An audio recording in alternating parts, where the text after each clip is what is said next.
Quando Berta Lutz veio ao mundo, mulheres tinham poucos direitos. Não votavam nem ocupavam cargos públicos. E ser cientista não era uma opção fácil. Mas ela foi contra a corrente, fez carreira como bióloga, lutou pelo voto feminino no Brasil e fez a igualdade de gênero ser reconhecida internacionalmente.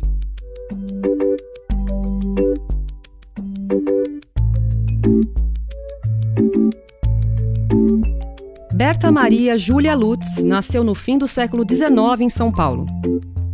Ela era filha do médico e cientista Adolfo Lutz, pioneiro do estudo das doenças tropicais, e da enfermeira inglesa Amy Fowler, que Lutz conheceu no Havaí quando foi estudar hanseníase. Berta começou a perceber que os direitos femininos podiam ser diferentes quando foi estudar na Europa, com apenas 14 anos. Ela concluiu o equivalente ao ensino médio no interior da Inglaterra e se graduou em biologia em Paris, na Sorbonne.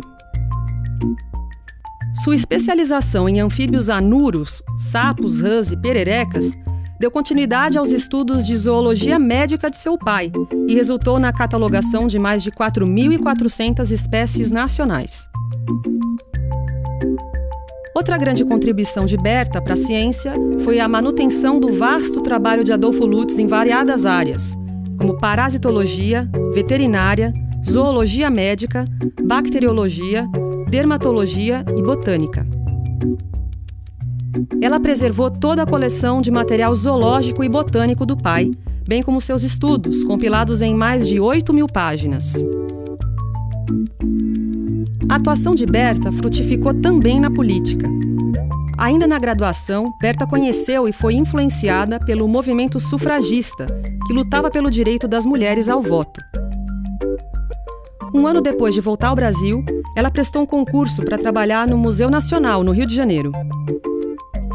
Berta passou em primeiro lugar e foi nomeada secretária, tornando-se a segunda mulher a ocupar um cargo público concursado no país. Ela organizou o primeiro Congresso Feminista do Brasil, fundou a Federação Brasileira pelo Progresso Feminino e assumiu um papel de liderança na luta pelos direitos das mulheres por aqui. Como presidente da federação, recebeu no Brasil a cientista Marie Curie, primeira mulher a ganhar o Nobel, e sua filha Irene, que também venceria o prêmio. A maior vitória da federação veio 10 anos depois, quando Getúlio Vargas instalou um novo Código Eleitoral, inaugurando o voto feminino no Brasil.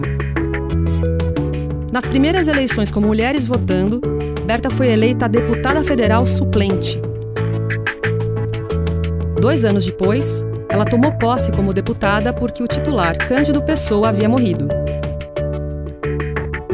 Mas sua carreira parlamentar durou pouco, graças a outra intervenção do presidente. Em 1937, Getúlio Vargas decretou Estado Novo e fechou o Congresso Nacional. Em 1945, Berta foi enviada oficial do governo brasileiro para a Conferência de São Francisco, que resultou na criação da Organização das Nações Unidas. Dentre 850 delegados de 50 países, havia apenas 6 mulheres. Mesmo em minoria, Berta lutou até o fim da conferência para que o texto da carta que fundamenta a ONU incluísse a igualdade de gênero. E ela venceu. Tá lá, logo no preâmbulo. Nós, os povos das Nações Unidas, resolvidos a reafirmar a fé nos direitos fundamentais do homem, na dignidade e no valor do ser humano, na igualdade de direito dos homens e das mulheres. Berta foi uma das 4 mulheres a assinar o documento e, antes mesmo do fim da Segunda Guerra Mundial, colocou a mulher no mapa dos direitos humanos universais. Além da militância, Berta trabalhou no Museu Nacional, onde se aposentou como chefe do setor de botânica.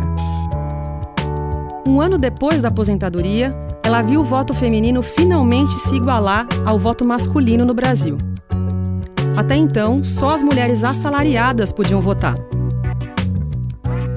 Um ano antes de sua morte, Berta voltou a uma conferência da ONU.